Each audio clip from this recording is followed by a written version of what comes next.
Opener? What would be your? Okay, let's do Easy Rider. Or you want to? Oh, okay. Then we can talk. Then we can do the story. Yeah, we'll back announce That's it and fine. talk the So, story. okay, we're. You want the whole song? Sure. Okay. Is this close enough to my vocal for you guys?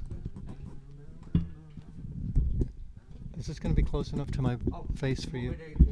Exactly where you need it. Okay, because I talk softly. And probably miss that. It makes two of us.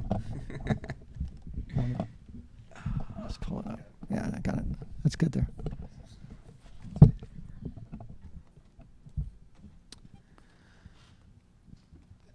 Camilla, is there something on PBS coming up in the fall fundraiser that Rogers? Right. What is the show? Do you know? I don't know. Something about this land is. Oh yeah, that might be it.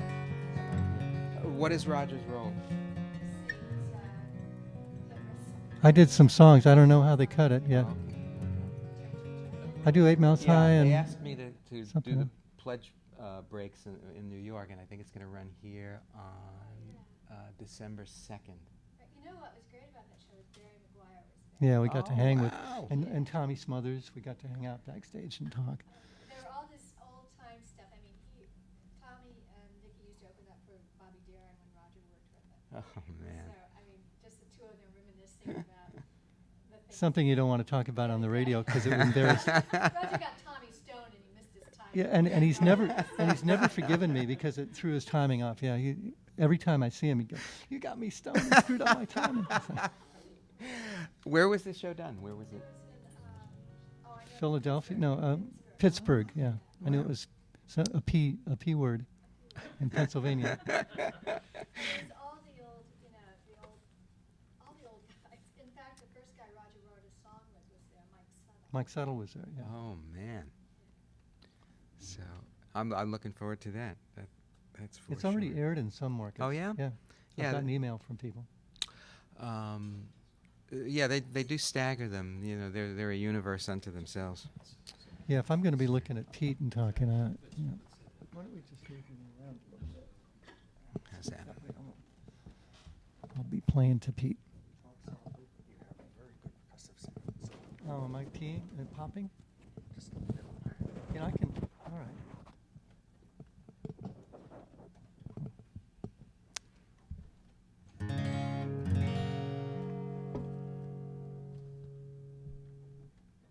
Do you have your levels, Chip?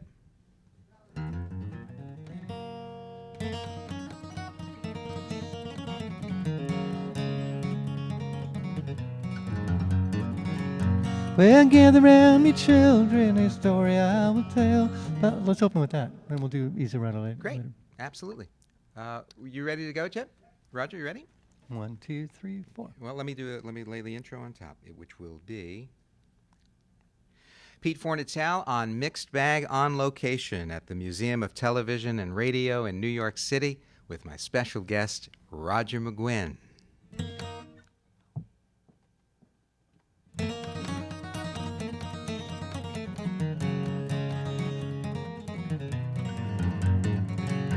Well, gather round me, children, a story I will tell about pretty boy Floyd, the outlaw, Oklahoma knew him well.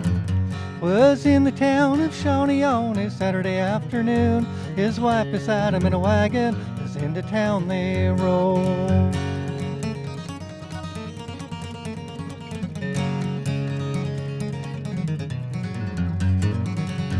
And along come a deputy sheriff in a manner rather rude, using vulgar words of language his wife she overheard. Well, pretty boy grabbed a long chain and the deputy grabbed his gun, and in the fight that followed, he laid that deputy down.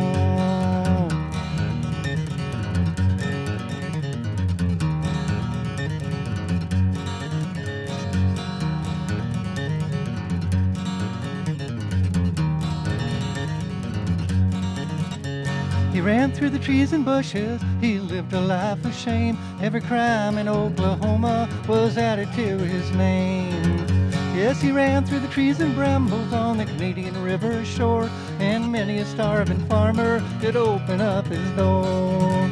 Was in Oklahoma City, it was on a Christmas day, a whole carload of groceries with a letter that did say, you say that I'm an outlaw, you say that I'm a thief, well here's a Christmas dinner for the families on relief.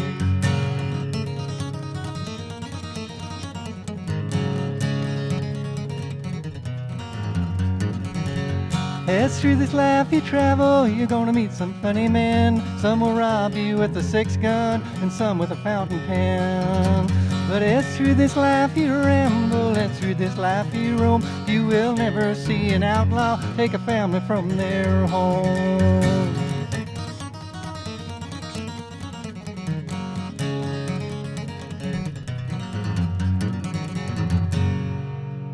Pretty Boy Floyd.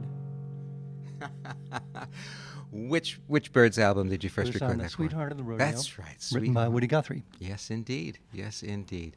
Roger, I just felt in my bones it was time for an update. Well, thanks for inviting me. I love to do it every time. We've been doing these things now 20 years or yeah, something, huh? I'm going to tell you, 20 years. Wow. And I just feel when it's time. You know, Yep, feel it in your bones. That's right. Okay. Now, the last time you were up, it was to talk about a very special project that has done so well for you, Roger McGuinn, Treasures from the Folk Den. How are you feeling about it a year or so later? I'm very proud of it, and you know, it was a total labor of love, and it's been well rewarded. People loved it, and they bought it, and not everybody knows about it though, so it's good that we're talking about it. Let's tell them about it. Yeah. Because before the CD, this was something that originated in your mind as part of Right. the new technology, right? Yes. About 8 years ago, I started getting concerned about the traditional side of folk music falling by the wayside, slipping through the cracks. And the reason being that a lot of the new crop of folk singers were singer-songwriters, writing wonderful material, but they were not kind of led to do the old traditional stuff anymore. And so I thought, what's going to happen in a few years when the old guard isn't around anymore? And I started doing something about it, recording these songs in my home studio and putting them up on the internet for free download. Mm-hmm. And I'm still doing that one a month. I've been doing that since November of 1995. So Wow. we're coming up on our 7th anniversary in a month. And quite a collection at this point. Yeah, about 84 songs altogether. And they're still free at McGuinn.com. That's McGuinn.com. And in the Folk Den section. There's a click for the Folk Den, and it'll take you right there. Right. You can also go directly there to folkden.com. That's FOLKDEN, one word, .com. But, you know, for those who are not on the super highway yet, Right. you decided to do this CD. Exactly. That was the point of doing the CD kind of the old-fashioned way. Right. For people who weren't online, which there are quite a few. Mm-hmm, mm-hmm. It seems to me that you really assembled a dream lineup of performers for this project. Yeah. Want to tell us about some of them? Well, Pete Seeger and Joan Baez and Judy Collins and Odetta, Tommy Makem and Gene Ritchie and Josh White Jr. and Frank and Mary Hamilton. Wow. It was...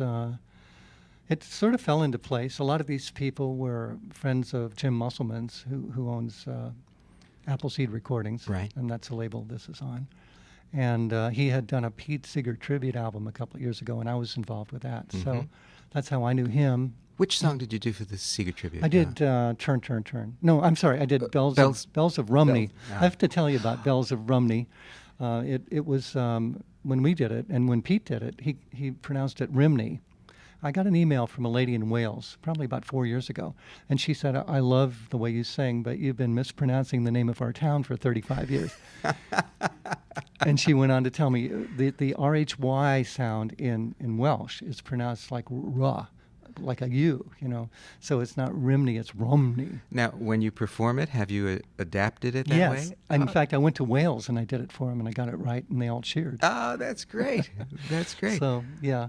And I told Pete that, and he said, well, yes, that's true. But I learned it from Pete, and of course, Pete's wonderful. And, you know, anyway, going to see Pete to record this was a dream come true. I mean, And this was a do-it-yourself project, which the technology yeah. allows now, well, right? because I've been making these recordings at home for the internet, I was using a computer to record, and I got kind of handy with it, learning how to do it. In fact, I just did a video for Homespun Tapes on how to use a computer as a recording studio.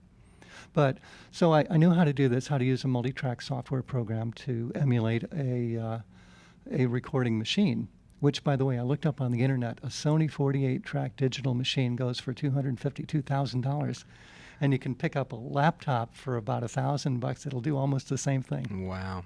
Yeah. Wow.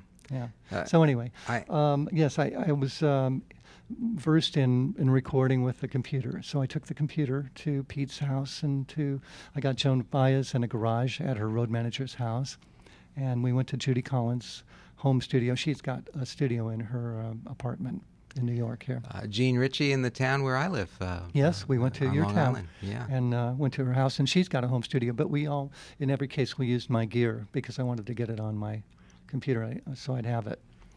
So people can find out about the CD from your website, but also at www.appleseedrec.com. .com, yeah. .com. Yeah, and it's available online through Amazon.com Oh, of course. and Barnes & Noble Of course. and all the online retailers. I had this question down here. We've already approached it a little bit, but I want to know what your current thinking is about how the Internet has changed things for musicians and the music business. Well, I'm kind of a rebel when it comes to MP3s and digital downloading. I'm not on the side of the RIAA, who is vehemently against it and wants to kill everybody who has MP3s and arrest them and, arrest all the fans and put them in jail and stuff like that. I'm exaggerating, obviously, but my feeling is, and I went to the Senate and testified before Orrin Hatch and Patrick Leahy and Senator Feinstein and a few other folks there. I said, the record companies are kind of bellyaching about the poor artists losing their royalties when actually the record companies are the ones who aren't paying the artists the royalties in the first place. Yeah.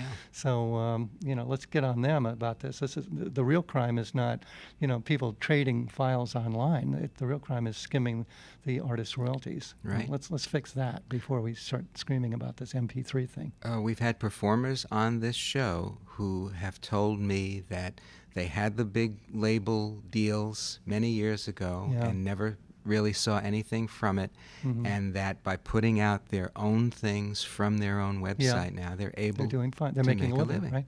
Well, the best thing that ever happened to me from a hit record was the publicity that it generated, and then people would come to concerts or buy merchandise. So it wasn't, I haven't been living on record royalties all this time. Somebody else has. So, I said, well, MP3s being traded on the internet are good publicity. It's like radio playing your song. People know you then, and it's a good thing. It's not a bad thing. So I think they just need to get with it and harness it or something. Roger, when did you become a songwriter? When did you?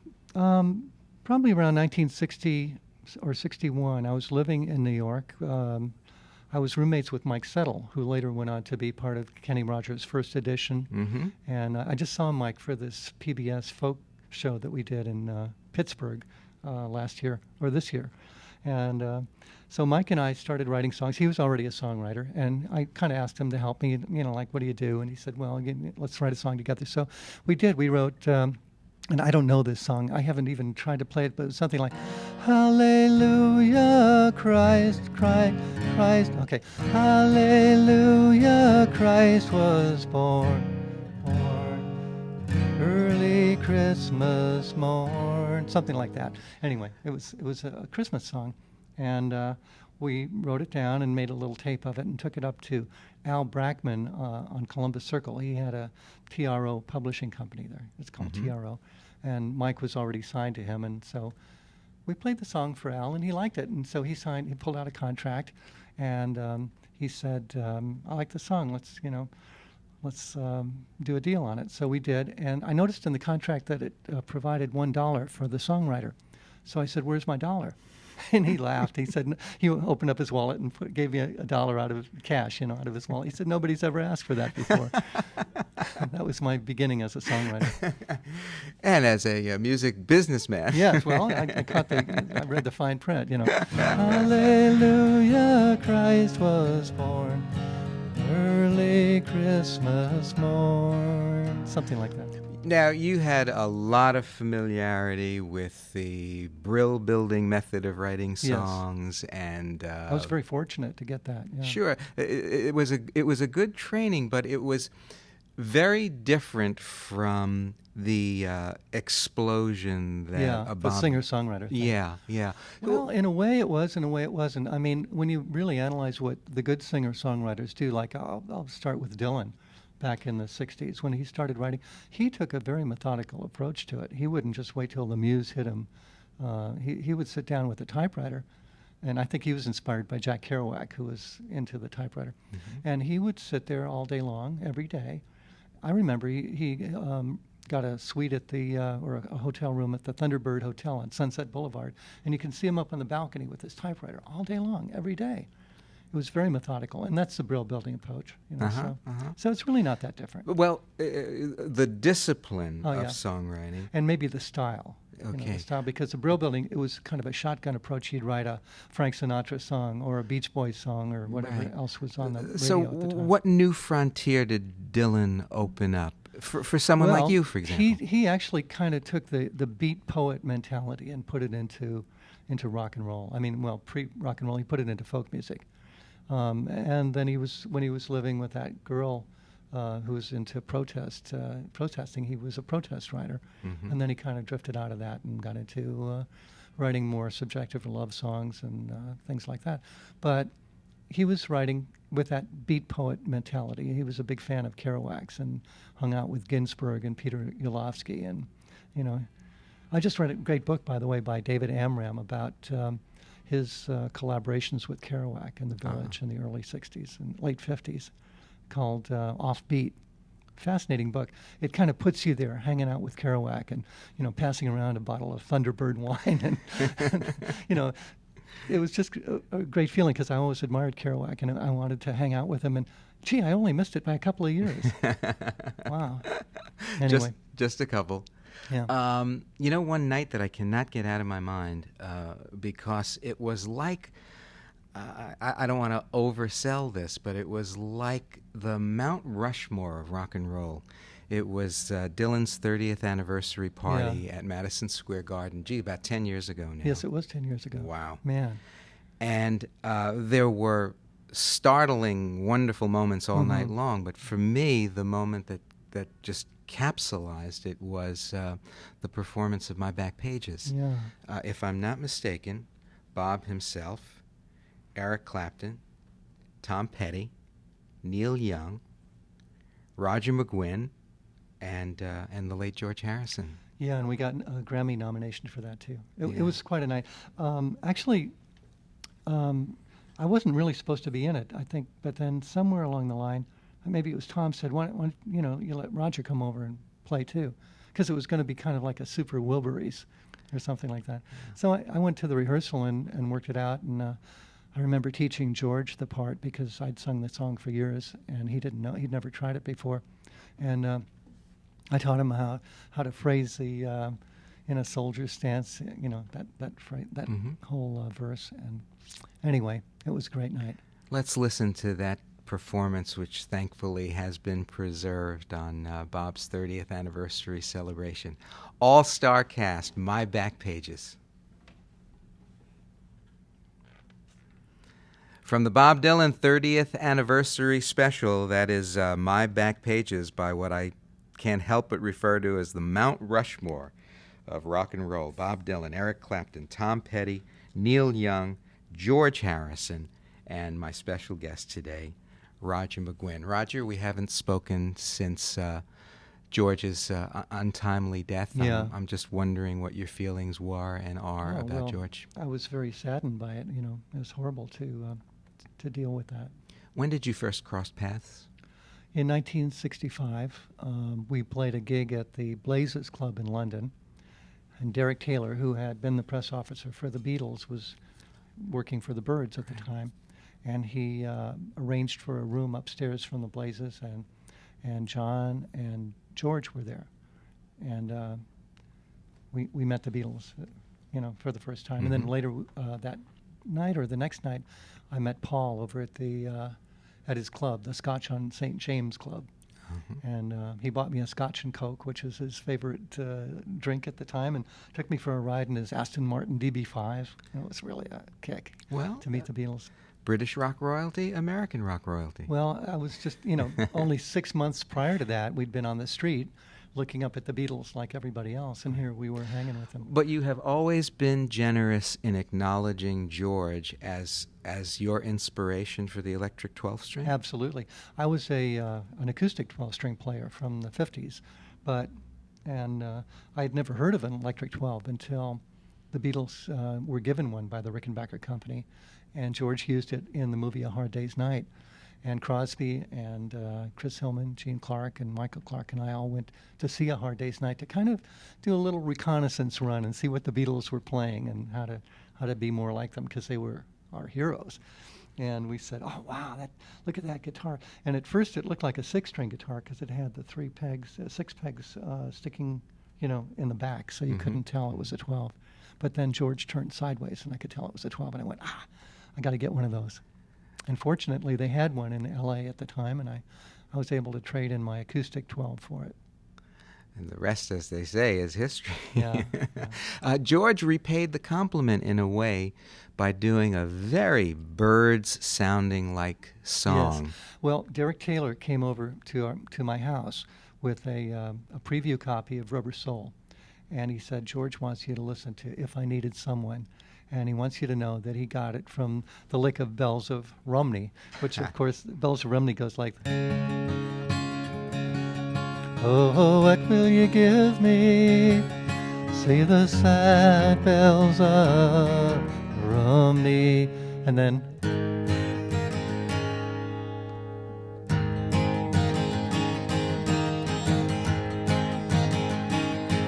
also, Feel a Whole Lot Better goes like that.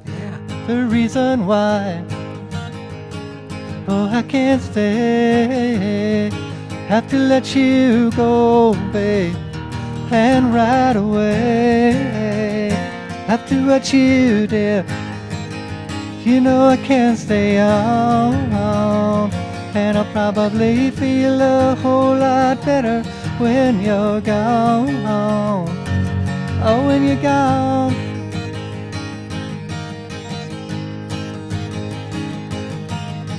If I needed someone to love, you're the one that I'd be thinking of. If I needed someone, if I had some more time to spare, maybe I would be with you, my friend. If I needed someone, had it been some other day, and it might not have been like this. Can't you see that I'm too much in love? Got your number on my wall, and maybe I will give you a call if I needed someone. Like that. And then he capers it up the neck and plays it in a high position like that. Actually in the deep position like Bells of Rumney.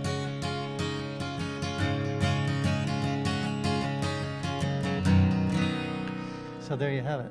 I understand that you might actually be recording that song for the first time, yes? I have been approached by Koch Records to do that on the George Harrison tribute album that's coming out soon. Oh, I certainly hope that comes to pass, and I certainly appreciate you're doing a version of it for us today on Mixed Bag. You're welcome.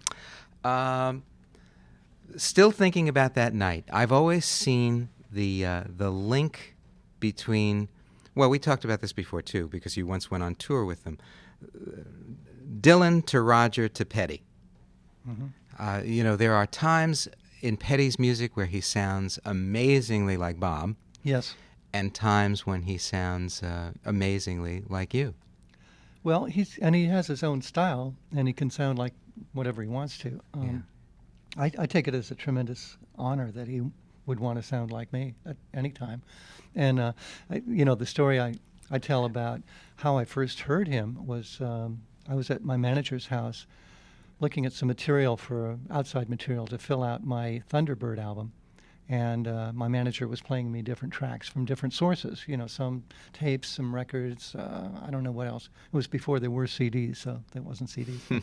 Anyway, he played Tom's American Girl.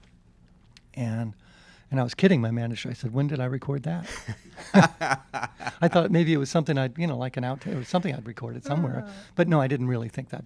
But he said, it's not you. And I said, I know. Who's that? And he said, it's Tom Petty and the Heartbreakers. And I said, well, I want to meet him. So the next day we got to meet him and became friends. And went on tour together. You've written together? Oh, yeah. And toured together? We wrote King of the Hill together. We did that tour. We wrote that song on the tour in '87, I believe. With it was called the Temples in Flames tour. Dylan's Temples in Flames tour. Yeah, Bob Dylan, Temples in Flames. And Tom was in the middle, and I opened up acoustically. And then, actually, I only opened up acoustically for about 2 of the dates, and then the Heartbreakers said, can we be the Byrds? Can we jam with you?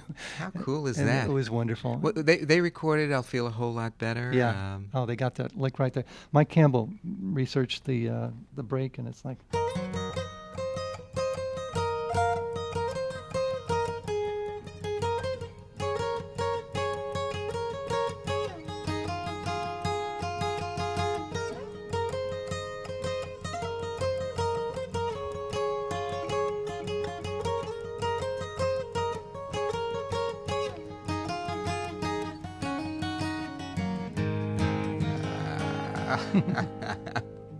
That's terrific. Yeah. Do you still do American Girl?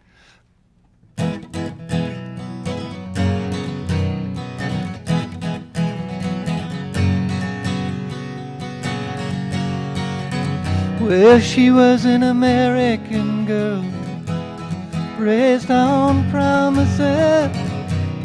She couldn't help thinking there was a little more to life somewhere else. After all, it was a great big world with lots of places to run to. And if she had to die trying, she had one little promise she was gonna keep. Oh yeah, alright. Take it easy, baby, make it last all night. She was an American girl. Oh yeah, alright. Take it easy, baby, make it last all night. She was an American girl.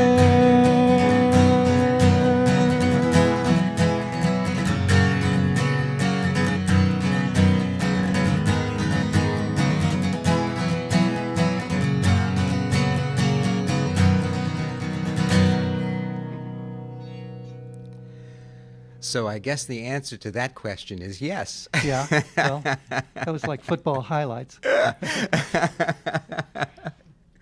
I was trying to think of some things that I hadn't asked you about in any of our 20 years of updates. And a couple of months ago, one of the cable channels reran Easy Rider. Okay. The Fonda Hopper movie. Yes, epic. That you were involved in. Yeah. How did that involvement come about? How did that song come about? Well, Peter was, he'd done some bike movies with Roger Corman, and Roger Corman always made low-budget movies, so Peter wanted to make a low-budget bike movie too. And in saving money on the budget, he thought of just dubbing his record collection onto it, instead of having somebody write the songs for it. Maybe it was just he wanted to see some footage with music, and so he dubbed his record collection on. In any case, he got to like it. He played it a few times. He ran the movie a few times with just records in the background as the music. But he thought that he should have one song that was custom made for the movie. So he took the whole thing to New York, and he screened it for Bob Dylan. And Bob sat in the screening room and wrote down some notes on a little paper napkin and said, "Here, give this to McGuinn. He'll know what to do with it." Oh, that's great. It was amazing. So Peter Fonda came back to California, gave me the paper napkin, a little cocktail napkin, and it was handwritten on there, "The river flows, it flows to the sea. Wherever that river goes, that's where I want to be. Flow, river, flow." And I got my guitar out and made up a tune for it and finished off the words, and we called it The Ballad of Easy Rider. Would you do it? The river flows, it flows to the sea. Wherever that river goes, it's where I want to be. Flow, river, flow. Let your waters wash down, take me from this road to some other town. All they wanted was to be free, and that's the way it turned out to be. Flow, river, flow. Let your waters wash down, take me from this road to some other town. Go, river, go, go to the sea. Flow, river, flow, past the shady tree. Flow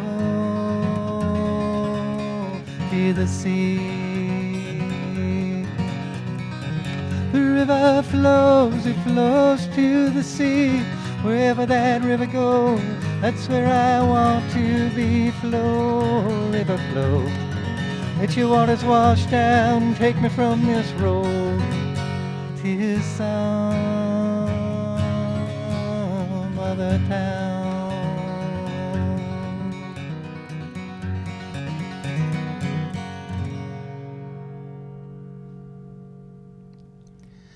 The song holds up better than the movie. Oh, well, thank you. The movie's Now- a little dated, the song isn't. Isn't that interesting? Yeah. You know, I like the movie. I look at it with because I know everybody in it and everything. So it's just kind of like home movies to me, and I love it. I have to tell you, Dennis Hopper, when he first heard the song and the verses, you know, the words that I'd put to it, like all they wanted was to be free, and that's the way it turned out to be. He said, "What is that supposed to mean, man?" And I said, "Well, think about it, Dennis." He went, "Oh, wow, that's heavy."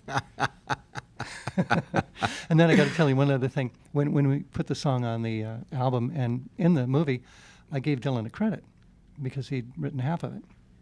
And 3 o'clock in the morning, I got this call from Bob. He says, "What's this? You put my name on there. I don't need the money. Take it off." So I did. Thanks, Bob. See, that business acumen has served you well. I got my first $1. Oh, that's funny. You know, I said I was trying to think of questions I had never asked you before. Here's one. What's your favorite movie? Do you have one? I would have to say it's either War of the Worlds or Forbidden Planet. Ah. And it might be War of the Worlds, the George Pal 1953 film. No remakes. I don't like any of the remakes that they've done. It was starring Gene Barry, and I don't know the lady's name.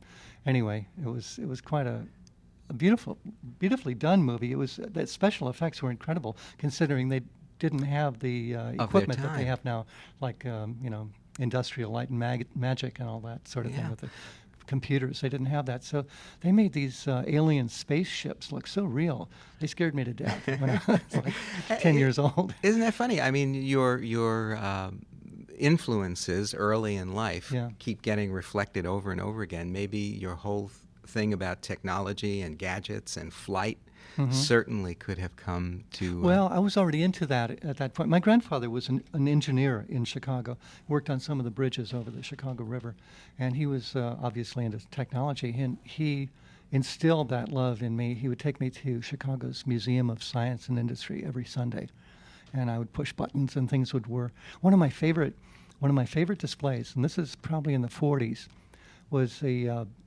Bell Telephone's mobile telephone exhibit. And what they had was a sort of a 25 by 25 square layout, almost like you would have for an electric train set. Mm-hmm. Only instead of having trains, they had little blinking lights that went around to indicate roads. And they had a little car, out in one of the roads, and then they had a little house, and things would light up as they were talking. There was this audio presentation, and it went something like this.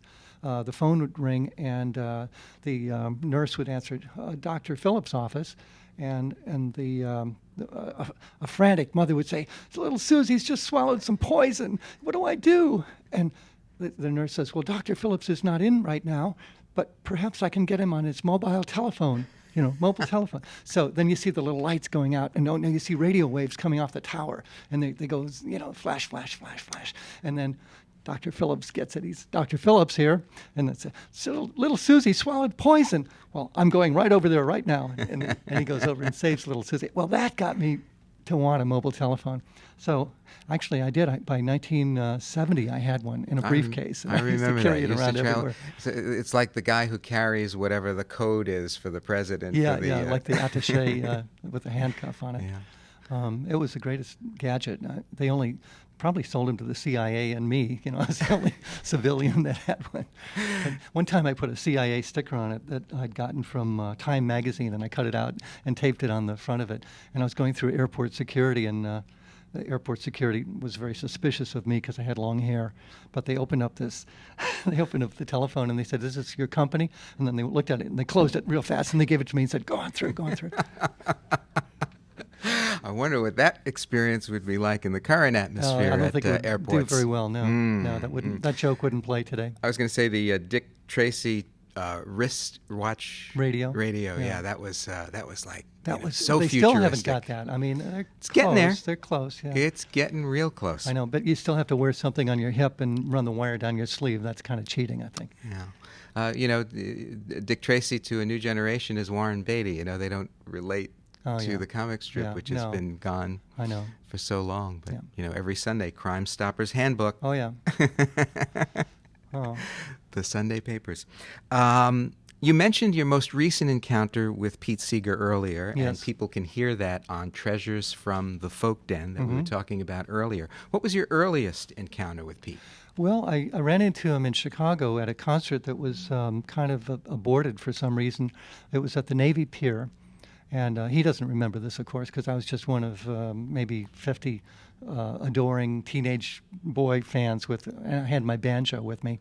And but because he's the kind of guy he is, when the concert was canceled, he couldn't just let it go at that. He actually got his banjo out and stood on the loading dock of the Navy Pier and did an impromptu concert for all of us kids who had come to see him. And I asked him some questions. I said, what do you attribute your popularity to? And he said, well, I think it's because I get people to sing along, and they hear themselves singing, and they like me. And, that's true today. That's the key. I've found that when I get the audience singing along, the applause for that song is twice as much as it is for any other song in the concert. Yeah, there are so many stories like that. Neil Diamond saw him at a summer camp. Yeah. I mean, one would not think of Pete Seeger. No, you don't associate Neil Diamond's music with Pete, but you can see how he was inspired, yeah. Right, and on another generation, Suzanne Vega, as a child, was called up on stage at Carnegie Hall to sing in a group with Pete. Wow, he's really been a Johnny Appleseed. Yeah, absolutely. Yeah. Absolutely. Well, he was with me, for sure. Got me into the 12-string guitar and the 5-string banjo, and I was playing... he turned me on to Leadbelly, and he got his 12-string guitar influence from Leadbelly. The interesting story about the 12-string. I heard that Leadbelly actually was shopping around in Texas. He was working in Texas, and he found a pawn shop where there was a 12-string hanging in there. And they think it was probably coming from the mariachi singers in Mexico, because they used them as kind of a rhythm instrument. They do a lot of fast strumming kind of stuff on them.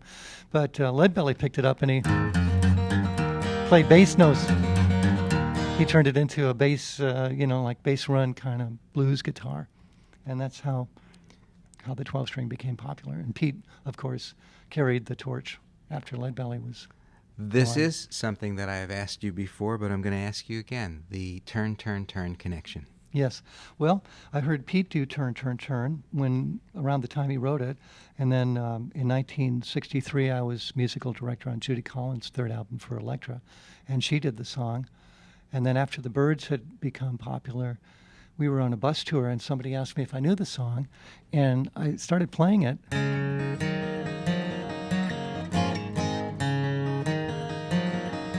To everything turn, turn, turn.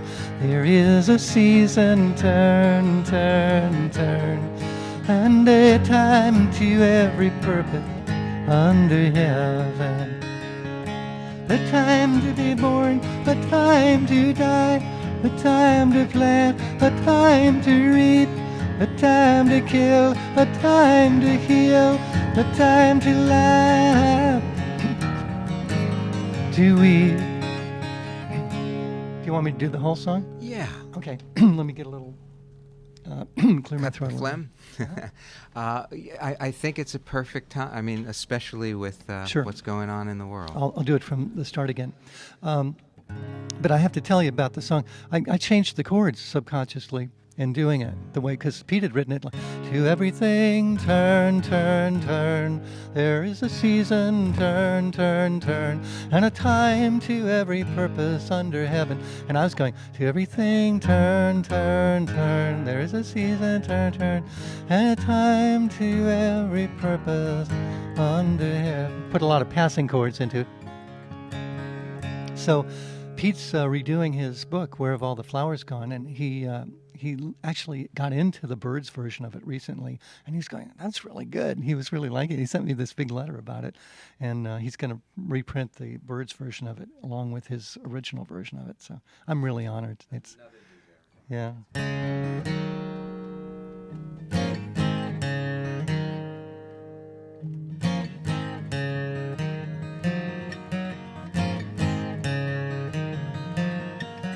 To everything turn, turn, turn. There is a season, turn, turn, turn.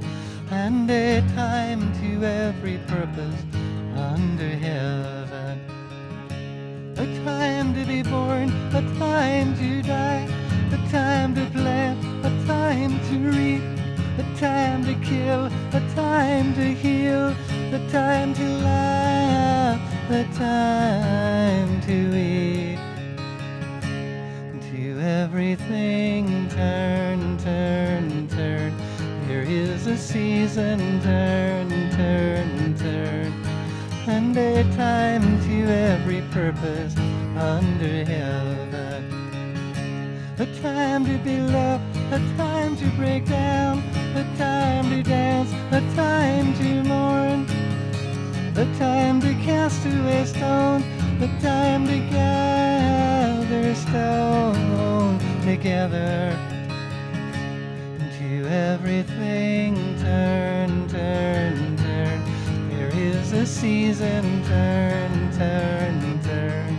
And a time to every purpose under heaven. A time of love, a time of hate, a time of war, a time of peace. A time you may embrace, a time to refrain from embracing.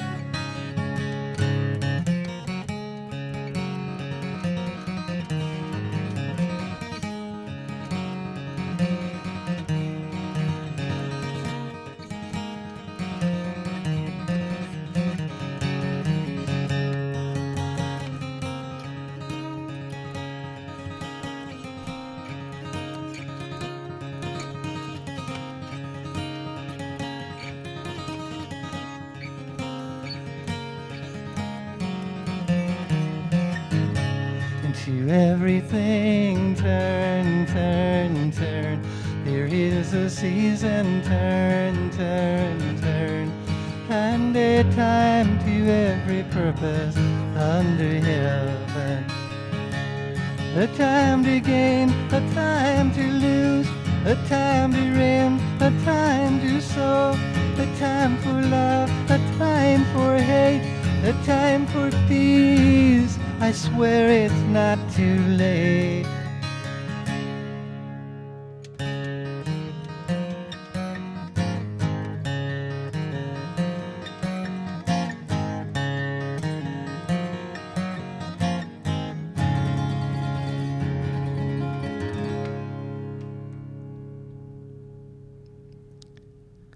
Talk about a song that is that's message is just as timely Oh, yeah. today as it was when it was originally recorded. A time for peace. I swear it's not too late. Not Yep. too late. Does it feel different playing it on a six-string? A little bit. It doesn't have quite the ring to it. Let's talk about the six string. Well, the reason. What am I doing with the six string today? What are you doing with the six-string? I just got into adding it to my show. I play my Rickenbacker Electric 12 and my Martin Acoustic 12 string on stage. But just recently, I got into doing a little more picking, like flat picking, and the James Alley Blues, which is from the Harry Smith anthology. Wow.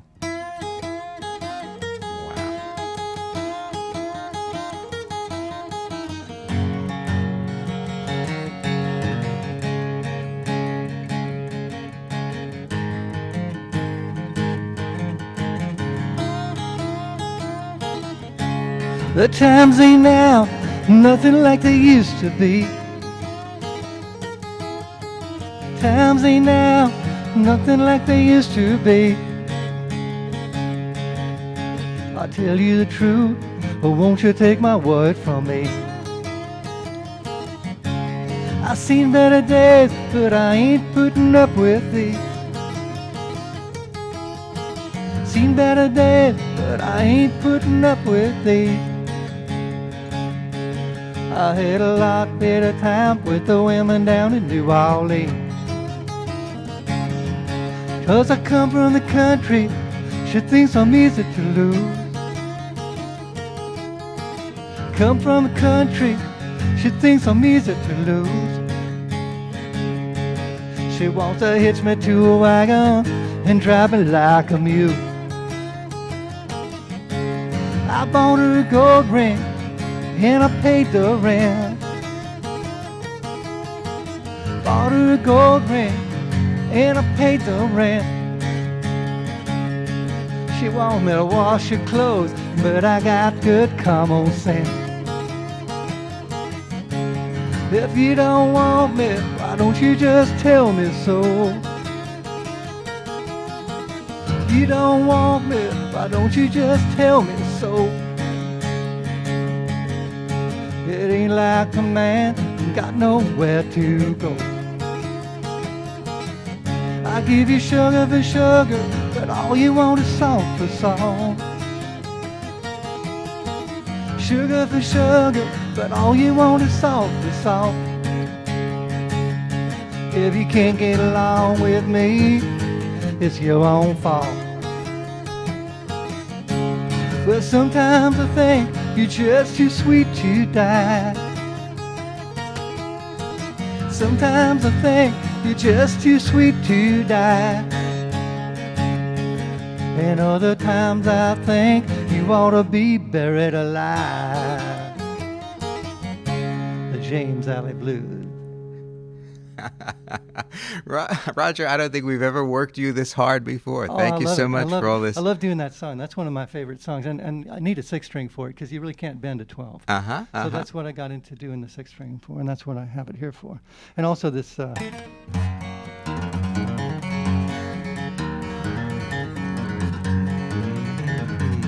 kind of picking a little Clarence White flat picking, you know.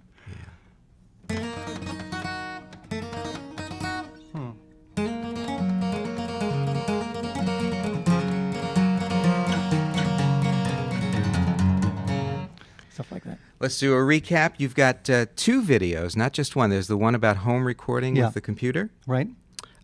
Information about that on your website? No, I only did it the other day, so I haven't been home yet to actually put it. Well, I'll probably wait till it gets out, and then I'll put it up so that there's no point in advertising it before it's available. What's the other one? Well, the other one is a series of folk songs that I kind of play for the audience and then take apart and show them how to do it, how to play it. I play it slowly. Like I'll do a lick from well, I'm not doing this song. Actually, I did do the song in the video, and I was going to take it apart, but I never did. But the idea would be you bend the B string on the 8th fret like this, or the 6th fret.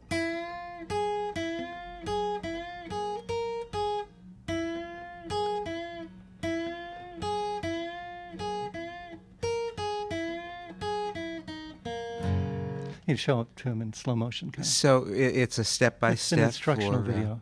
beginners? It's somewhere between beginner and intermediate, around there. If you've been playing a guitar for a while, it'll probably be easier than if you just started. That too will, when it is officially ready, there'll be information about it on your website, which is rogermcguinn.com. Well, it's just McGuinn.com. McGuinn.com? You can get to it. www. You can get to it without the W's. Just McGuinn.com. McGuinn.com. Yeah. Boy, it's getting easier. Yeah, I want to keep it simple. You can get to it with the W's. You can get to it rogermcguinn.com. Actually, you could even go to Byrds.com, and it would work. Ah, boy, a beautiful thing. But let's get the spelling right here. It's McGuinn. That's correct. And you were developing stuff long before many of your peers. So I was internet before internet was hip. Have you talked to Al Gore about this? No. That's another story entirely. I never met the man. I always ask you if you got something new in the hopper for us. Well, I'm toying with some new ideas about what to record next. And I'm thinking along the lines of doing something very much like my first solo album, which was very eclectic. It had a little bit of country rock, a little bit of jazz influence stuff, some folk. And I wasn't really shooting for a specific genre or a specific audience, and I obviously wasn't trying to get a hit. You know, I'm just kind of doing what I love. Maybe the James Alley Blues, maybe some other tunes that I love. Some things from the folk side and some things a little more rock. And how about something recent that you've written? Well, let's see. Southbound? Southbound Blues. Here you go. There you go. Thank you for the clue. Okay, let me set this up a little bit. This is a song I wrote pretty much all by myself. I think Camilla came up with the best part of it, actually. I have to give her credit. Here's the best part of it. Drive 'em high, drive 'em low, in the rain and in the snow. Drive 'em high, drive 'em low, in the rain and in the snow. That's what truck drivers do. And I get the audience singing along on that part when I do it live. And they sound wonderful. Drive 'em high, drive 'em low, in the rain and in the snow. Drive 'em high, drive 'em low, in the rain and in the snow. Drive 'em high, drive 'em low, in the rain and in the snow. Drive 'em high, drive 'em low, in the rain and in the snow. Drive 'em high, drive 'em low, in the rain and in the snow.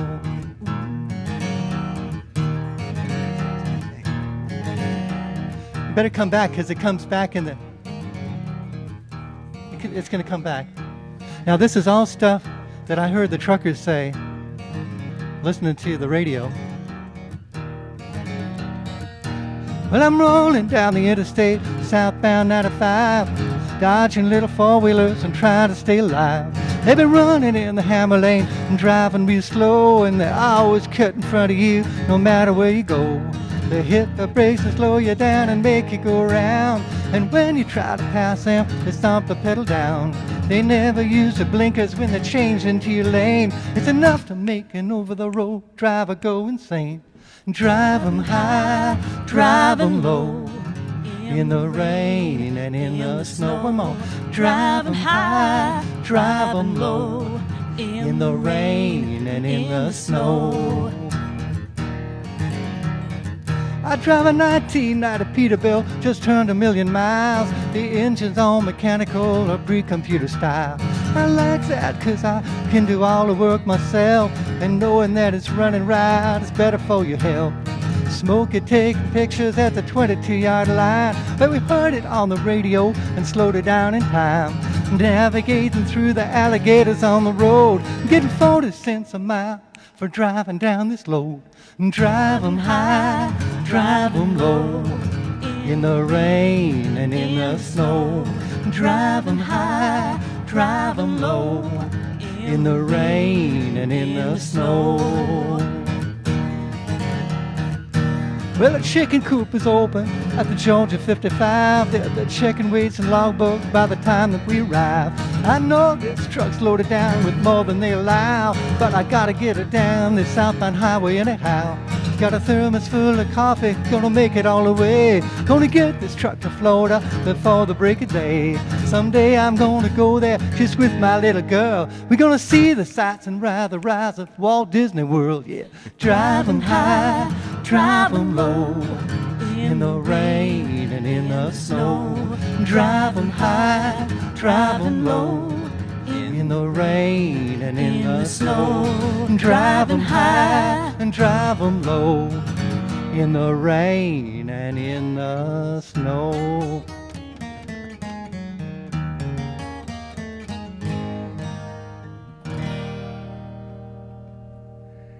Roger McGuinn live on Mixed Bag from the Museum of Television and Radio in New York City. Special thanks today to Camilla McGuinn, Ken Beck, Chip Cristorella, and Janice Kolar. This is Pete Fornatale. Roger, I know we just did one, but I can hardly wait for the next update. Me too, Pete. Thanks a lot. Thank you.